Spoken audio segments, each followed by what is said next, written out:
Hello hi welcome नमस्ते, मेरा नाम ऋतिक और आज हम फिर से बात करेंगे एक और इम्पोर्टेंट कंसेप्ट के ऊपर। तो ये वीडियो उन स्टूडेंट्स के लिए मोस्ट इम्पोर्टेंट होने वाली है जिनके पास सब्जेक्ट है फाइनेंशियल लिटरेसी। तो चलिए शुरू करते हैं आज की वीडियो को, जहाँ पे आज हम फिर से डिस्कस करेंगे यूनिट नंबर 2 के लेसन नंबर 2 के एक और इम्पोर्टेंट कंसेप्ट के बारे में। तो प्रीवियस वीडियो में हमने इंश्योरेंस पॉलिसी का या फिर इंश्योरेंस प्लानिंग का इंट्रोडक्शन किया था। आज की वीडियो में डिस्कस करेंगे कि अलग अलग प्रिंसिपल्स कौन कौन से होते हैं इंश्योरेंस को लेके, और इस कंप्लीट सीरीज के नोट्स भी ऑलरेडी प्रिपेयर हो चुके हैं with important question answer PDF. जिन बच्चों को नोट्स परचेज करने हैं वो इस नंबर पे जाए 9667836336 हमें व्हाट्सएप करके नोट्स भी ले सकते हैं। अब हम समझते हैं कंसेप्ट। तो हमें पढ़ना क्या है, प्रिंसिपल्स ऑफ इंश्योरेंस। इंश्योरेंस का मतलब तो हमें पता ही था कि जहां पे हम अपनी अनसर्टेनिटी की वजह से फाइनेंशियल लॉस को कवर करने के लिए अपना इंश्योरेंस करवा के चलते हैं। हम अपने लाइफ का इंश्योरेंस करवाते हैं, अपनी हेल्थ का करवाते हैं, अपने एसेट्स का करवाते हैं, ठीक है, या फिर अगर हमने कोई कंपनी कोई बिजनेस कर रहे हैं तो उसका भी इंश्योरेंस करवा के चलते हैं, ठीक है, ताकि जो भी फाइनेंशियल लॉस हो सकते हैं किसी भी अनसर्टेनिटी की वजह से उस फाइनेंशियल लॉस को हम इंश्योरेंस कंपनी के जरिए कवर कर सकते हैं, फाइनेंशियल क्लेम ले सकते हैं। तो इंश्योरेंस इन सब चीजों के लिए क्या है, बहुत ज्यादा पॉपुलर रहती है। तो एक बार फिर से समझते हैं इंश्योरेंस का कंसेप्ट क्या था। तो concept of insurance is risk distribution. हम यहाँ पे एक तरह से रिस्क को डिस्ट्रीब्यूट कर रहे हैं अलग अलग लोगों के बीच में, क्योंकि इंश्योरेंस कंपनी के पास अलग अलग लोगों का पैसा आता है और उसी पैसे को यूज करके इंश्योरेंस कंपनी उन लोगों को क्लेम देती है जिन लोगों को क्लेम की जरूरत है या फिर जिनके साथ किसी भी तरह की अनसर्टेनिटी हुई है। तो इसे क्या बोलते हैं, risk distribution among a group of people. Hence cooperation becomes the basic principle of insurance. तो कोऑपरेशन जो है ना क्या है, वो एक बेसिक प्रिंसिपल है किसका, इंश्योरेंस का। क्योंकि अगर बहुत सारे लोग इंश्योरेंस करवाएंगे ही नहीं तो इंश्योरेंस कंपनी के पास पैसा नहीं आएगा, और जब इंश्योरेंस कंपनी के पास पैसा नहीं आएगा तो इंश्योरेंस कंपनी कैसे लोगों का इंश्योरेंस क्लेम कर पाएगी एक्सेप्ट। तो इसके लिए बहुत जरूरी है कि लोग जो है आपस में क्या करें, कोऑपरेशन करें और इंश्योरेंस करवाएं अपना, तभी उन लोगों को इंश्योरेंस का बेनिफिट मिलेगा जिन लोगों ने, ठीक है, जिन लोगों को इंश्योरेंस का बेनिफिट चाहिए उन्हें उनका बेनिफिट मिलेगा, यानी कि अनसर्टेनिटी में उन्हें पैसा मिलेगा। To ensure the proper functioning of an insurance contract both the insurer यानी कि insurance company and insured policy holder must adhere to 7 insurance principles. यानी कि 7 इंश्योरेंस प्रिंसिपल्स हैं जिनको हमें फॉलो करने की जरूरत पड़ती है, ठीक है भाई। कौन कौन से हैं एक एक करके समझते हैं। पहला हमारे पास यहाँ पे क्या आता है, ठीक है, तो देखो 4 ये रही, 5 और 6, और एक तो ऊपर एक्सप्लेन कर चुका हूं क्या, एक तरह से कोऑपरेशन प्रिंसिपल कि भाई हर एक लोगों को कोऑपरेट करना पड़ता है और इंश्योरेंस करवाना पड़ता है, तभी इनमें से कुछ लोगों को जिनके साथ अनसर्टेनिटी हुई है उनको बेनिफिट मिलता है एक तरह से उनके फाइनेंशियल लॉस को कवर करने के लिए, ठीक है। तो इसके लिए बहुत जरूरी है कि एक इंश्योरेंस के कंपनी के पास प्रॉपर अमाउंट में फंड आ रहा है, प्रॉपर मात्रा में लोग मौजूद हैं जो अपना इंश्योरेंस करवा के बैठे हुए हैं, ठीक है। तो वो चीज है। अब समझते हैं अगला पॉइंट। अगला पॉइंट पे क्या आता है हमारे पास यहाँ पे, प्रिंसिपल ऑफ यूपी में फाइट्स। अब ये क्या होता है, इसको बोलते हैं principle of outmost good faith, यानी कि हम जो है वो एक पॉजिटिव माइंडसेट के साथ अपना इंश्योरेंस करवाते हैं। मैं जानता हूं कि बहुत से लोग सिर्फ इंश्योरेंस को एक अननेसेसरी एक्सपेंस मानते हैं कि हम क्यों पे करें, हम क्यों इंश्योरेंस दें, हम क्यों अपना हेल्थ इंश्योरेंस करवाएं, हम क्यों लाइफ इंश्योरेंस करवाएं, ठीक है, क्योंकि ये पैसा तो हमें मिलेगा ही नहीं। एक तरह से अगर हमें कुछ नहीं हुआ, जैसे फॉर एग्जाम्पल जनरली लोग जब टर्म इंश्योरेंस करवाते हैं वो अपनी ये सोच रखते हैं कि अगर मान लो मुझे कुछ हुआ ही नहीं तो ये पैसा तो मैं डूब गया, जो है महीने के 500,000 रुपए प्रीमियम भर रहा हूँ 1 करोड़ तक के कवर के लिए, ये तो मेरा ऐसे चला जाएगा, इसका कोई बेनिफिट मुझे नहीं मिलेगा, मुझे मेरा प्रीमियम बैक नहीं मिलेगा। वैसे वो अलग बात है कि बहुत से इंश्योरेंस पॉलिसीज में प्रीमियम बैक मिल जाता है एक एज होने के बाद, रिटायरमेंट के बाद, लेकिन बात क्या है कि अगर नहीं मिला तो भी क्या फर्क पड़ता है, इन्वेस्टमेंट तो थी नहीं है। ये भाई इसलिए जरूरी है पॉजिटिव माइंडसेट करना कि भाई अगर मान लो मुझे कल कुछ हो भी जाता है, क्योंकि किसी के फ्यूचर का किसी को नहीं पता, तो ऐसे केस में जो हमारी फैमिली पर फाइनेंशियल बर्डन बनेगा उसे कौन ठीक करेगा। तो ऐसे केस में इंश्योरेंस कंपनी को ठीक कर सकती है अगर उस पर्सन ने इंश्योरेंस करवा रखा है। तो इसलिए बोलते हैं कि इंश्योरेंस हमेशा जो है ना एक अच्छी फेथ के साथ, एक पॉजिटिव माइंड के साथ करवाना चाहिए। तो principal states that both parties in an insurance contract must act in good faith toward each other. यानी कि दोनों पार्टीज हैं, चाहे जिसने इंश्योरेंस किया हो वो पार्टी या फिर इंश्योरेंस होल्डर जो है वो भी, इनको एक गुड फेथ के साथ एक दूसरे के साथ क्या करना रहना चाहिए, रहना चाहिए। Which means they must provide clear and concise information. और इसमें यह भी आता है कि वो दोनों पार्टी है वो कहीं ना कहीं स्कैम्स करने की कोशिश ना करे। अब जैसे कि एक इंश्योरर का मतलब क्या होता है कि जिसने इंश्योरेंस करवाया है या फिर जिसने इंश्योरेंस किया है, ठीक है, और दूसरा पर्सन जिसने अपना इंश्योरेंस करवाया है, तो दोनों के बीच में जो कॉन्ट्रैक्ट बनना चाहिए वो प्रॉपर टर्म्स एंड कंडीशंस के साथ बनना चाहिए और हर एक इंफॉर्मेशन शेयर होनी चाहिए। अगर मान लो मैंने किसी कंपनी से इंश्योरेंस करवाया और मुझे यही नहीं पता मुझे किस किस चीज का कवर मिलेगा या फिर इससे इंपॉर्टेंट है किस किस चीज का कवर नहीं मिलेगा, वो सब मुझे पता होना चाहिए, तभी उसी के अकॉर्डिंग मैं इंश्योरेंस करवा रहा हूँ, ठीक है। अब पता लगा कि भाई इंश्योरेंस तो करवा रखा है, प्रीमियम भी जा रहा है, लेकिन कुछ हुआ फैमिली वालों को क्लेम ही नहीं मिल रहा। क्लेम क्यों नहीं मिल रहा? क्योंकि जो भी चीज हुई उनके साथ वो क्लेम में थी ही नहीं या फिर वो कवर था ही नहीं। तो ऐसे केसेस में क्या होता है, बहुत ज्यादा नुकसान हो जाता है। यानी कि दोनों पार्टीज जो है वो एक तरह से अपना जो भी ट्रू बिहेवियर है वो दिखाएंगे, स्कैम या फिर फ्रॉड करने की कोशिश नहीं करेंगे।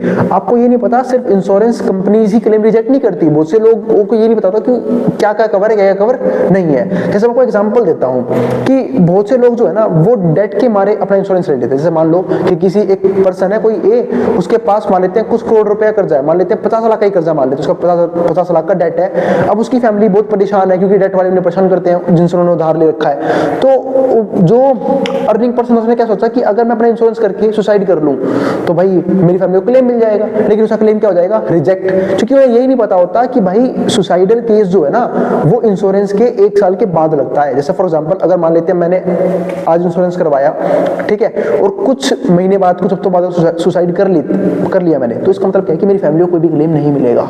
क्यों नहीं मिलेगा? क्योंकि भाई वो पॉलिसी के अंदर आता ही नहीं है, उसके लिए रुकना पड़ेगा 1 साल तक, यानी कि मिनिमम 1 साल के बाद वो चीज जो है वो खुलती है। 1 साल के बाद जो है ना सुसाइड भी कवर होता है।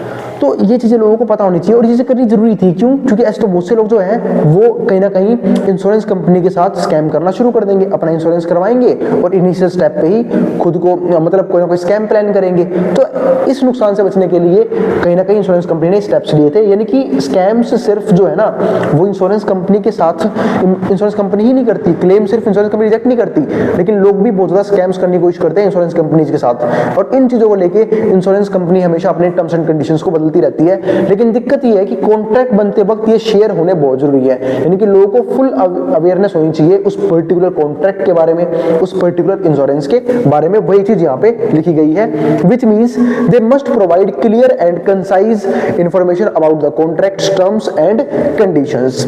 Insured must provide all relevant information, यानी कि जो इंश्योर्ड पर्सन है उसको सारी की सारी रेलिवेंट इंफॉर्मेशन उससे शेयर की जानी चाहिए अबाउट द सब्जेक्ट मैटर, जो भी सब्जेक्ट है वो। Whereas the insurer must provide precise contract details, और वो उसे precise contract detail pass on भी करेंगे। This principle signifies full disclosure और maximum truth, और इसमें क्या होगा? full disclosure होगा पॉलिसी के बारे में और maximum truth होगा to each party from each other. Absence of this principle makes the insurance contract voidable, और अगर ये principle फॉलो नहीं हो रहा है इसका मतलब वो कॉन्ट्रैक्ट किसी काम का नहीं है। अगर मान लेते हैं टर्म्स एंड कंडीशन कंप्लीटली नहीं बताई गई है और मान लेते हैं इंश्योरेंस कंपनी क्लेम रिजेक्ट कर देती है, तो ऐसे केस में क्या कर रही है इंश्योरेंस कंपनी भी कहीं ना कहीं स्कैम करने की, फ्रॉड करने की कोशिश कर रही है अपने इंश्योर्ड पर्संस के साथ। तो इसके लिए ये प्रिंसिपल काफी इंपॉर्टेंट बन जाता है। इसलिए हम जब भी इंश्योरेंस करवाते हैं हम क्लेम रेट भी जरूर चेक करते हैं कि क्लेम रेट कैसा है, क्या लोगों को इजीली क्लेम मिल पा रहा है या नहीं मिल पा रहा, तो वो चीजें भी काफी इंपॉर्टेंट यहाँ पे होती हैं। इसके बाद हमारे पास अगला प्रिंसिपल क्या होता है? Principle of proximate cause. अब प्रिंसिपल ऑफ प्रॉक्सिमेट कॉज का मतलब क्या होता है? ये काम करता है कहीं ना कहीं कॉज एंड इफेक्ट पे।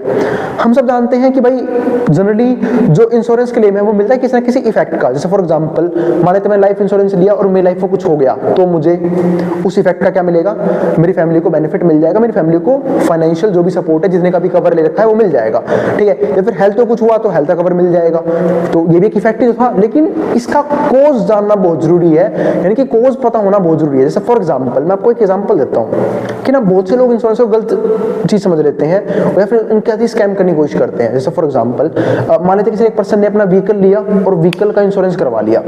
अब अगर उसका व्हीकल कभी चोरी हो जाता है, उसमें कोई आग वगैरह लग जाती है, ठीक है, फिर किसी भी एक्सीडेंट केस में उसे अपने व्हीकल का क्या मिल जाएगा? क्लेम मिल जाएगा। लेकिन अब बात ये समझते हैं कि चलो ठीक है क्लेम तो मिल जाएगा, फुल्ली क्लेम वहां पे क्या हो जाएगा? कंपनी कर देगी, इंश्योरेंस कंपनी कर देगी। लेकिन इंश्योरेंस कंपनी उस कोज का पहले पता तो लगाएगी, ठीक है, यानी कि वो इंश्योरेंस कंपनी पहले उस चीज के बारे में पता लगाएगी कि क्या हुआ, क्या है, क्यों ये चीज हुई है, क्यों, कैसे वो बाइक चोरी हुई। जैसे मान लेते हैं कई लोग क्या करते हैं, हो सकता है बाइक को खुद गायब करवा दे, ठीक है, और इंश्योरेंस कंपनी से क्लेम लेने की कोशिश करे। ऐसे केस में स्कैम कहते हैं इसे। और ऐसे केस में अगर वो बंदा फंस जाता है तो लंबा अंदर जाएगा फिर।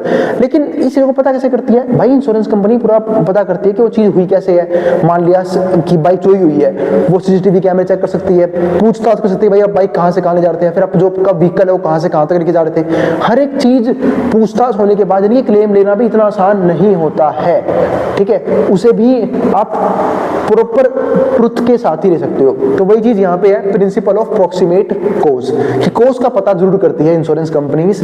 तो doctrine of proximate cause is based on the cause and effect principle which states the once the effect has been proven, अगर इफेक्ट प्रूवन हो गया है and the cause has been traced, और कोज का पता लग गया, it is not necessary to go any further, तो कहीं जाने की जरूरत नहीं है, आपको क्लेम इजीली मिल जाएगा, ठीक है। That is cause of the cause, यानी कि कोज का कोज आने की जरूरत नहीं है, यानी कि इंश्योरेंस कंपनी वो जो अपना पैसा बचाने के लिए या फिर क्लेम रेट ना देने के लिए और ज्यादा मामले खड़े नहीं कर सकती।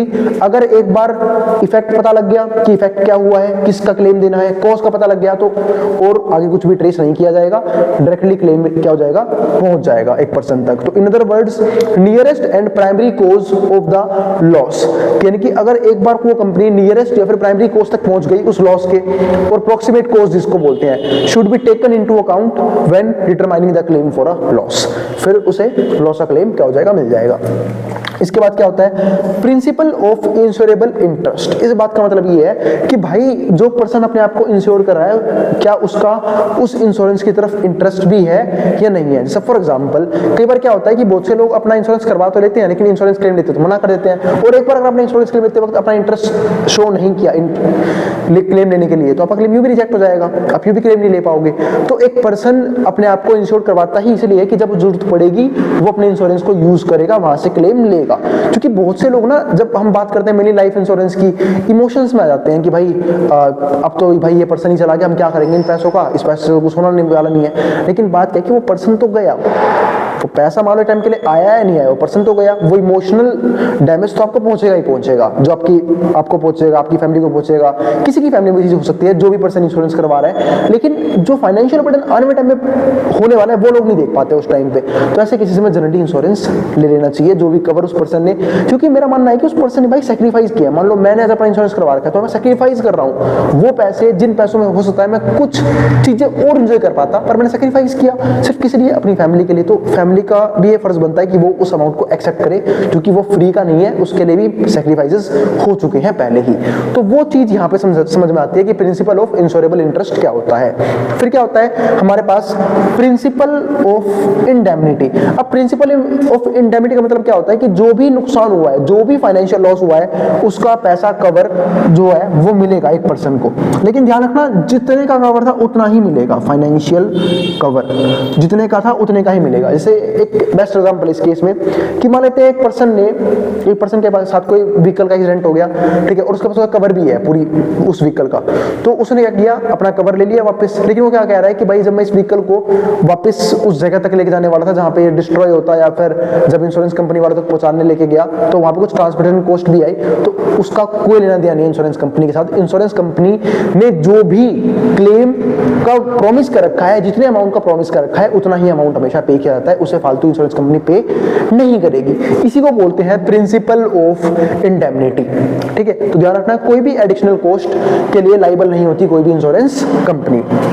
इसके बाद अगला पॉइंट क्या आता है, प्रिंसिपल ऑफ कंट्रीब्यूशन। अब प्रिंसिपल ऑफ कंट्रीब्यूशन का मतलब क्या होता है कि मान लेते हैं एक सेम एसेट के लिए, एक सेम पर्पस के लिए एक पर्सन ने मल्टीपल इंश्योरेंस करवा रखे हैं, बहुत ज्यादा इंश्योरेंस कंपनी करवा रखे हैं, तो और अगर उसकी लाइफ में वो इवेंट हो गया, तो ऐसे केसेस में जो इंश्योरेंस कंपनी है वो आपस में अपना बर्डन शेयर कर सकती है, आपस में कॉन्ट्रैक्ट कर सकती है कैसे इस पर्सन को कितना अमाउंट पे करना होगा, कितना फाइनेंशियल लॉस जो है हमें पे करना होगा। ये चीज यहाँ पे आती है, इसी को बोलते हैं प्रिंसिपल ऑफ कंट्रीब्यूशन। इसके बाद हमारे पास अगला पार्ट क्या आता है, प्रिंसिपल ऑफ लॉस मिनिमाइजेशन। अब प्रिंसिपल ऑफ लॉस मिनिमाइजेशन क्या बोलता है, क्योंकि देखो हमारा इंश्योरेंस करने का मेन मोटिव क्या होता है, यहाँ पे दोनों का लॉस मिनिमाइज करना होता है। दोनों का लॉस यानी कि देखो अगर उस पर्सन को कुछ हो जाता है तो वो कोशिश करता है कि, या फिर मान लो हेल्थ में कोई दिक्कत आ गई, हेल्थ इंश्योरेंस चाहिए, एक्सीडेंटल क्लेम चाहिए, तो ऐसे केसेस में वो पर्सन कोशिश करता है कि अपने लॉस को कम से कम कर पाऊं, यानी कि जितना भी फाइनेंशियल सपोर्ट मुझे इंश्योरेंस कंपनी से मिल पाए उतना मैं ले पाऊं। लेकिन इंश्योरेंस कंपनी भी तो कोशिश करती है कि फिजूल का पैसा खर्च नहीं होना चाहिए क्लेम देने में, है ना, तो वो भी क्लेम उतना ही देती है जितना क्या होता है लाइबल जितने के लिए वो होते हैं, उससे फालतू क्लेम वो भी प्रोवाइड नहीं करते। इसी को हम क्या बोलते हैं, प्रिंसिपल ऑफ लॉस मिनिमाइजेशन, यानी कि हर एक पर्सन चाहे वो इंश्योरर हो चाहे वो इंश्योर्ड हो, वो हमेशा अपने लॉस को मिनिमाइज करने की कोशिश करते हैं। तो उम्मीद है आपको डिफरेंट जो हमारे पास सिनेरियोज थे, प्रिंसिपल्स थे, वो समझ में आ गई हैं। अब अगली वीडियो से हम डिस्कस करेंगे लाइफ इंश्योरेंस के बारे में। तो उम्मीद है आप लोग सारी वीडियोस को टॉपिक वाइज ही कवर कर रहे हो, और अगर भाई वीडियो पसंद आई तो वीडियो को लाइक जरूर कर देना और चैनल को सब्सक्राइब भी कर देना ऐसी वीडियोस के लिए। उन बच्चों में शेयर भी कर देना जिन बच्चों का एग्जाम होने वाला हो सेम सब्जेक्ट का। अब मिलेंगे अगली वीडियो में जहां पे हम बात करेंगे इसके नेक्स्ट कंसेप्ट के बारे में। नोट्स के लिए आप इस नंबर पे व्हाट्सएप करके नोट्स भी ले सकते हो, अब इसको जो उतारना है वो उतार सकता है।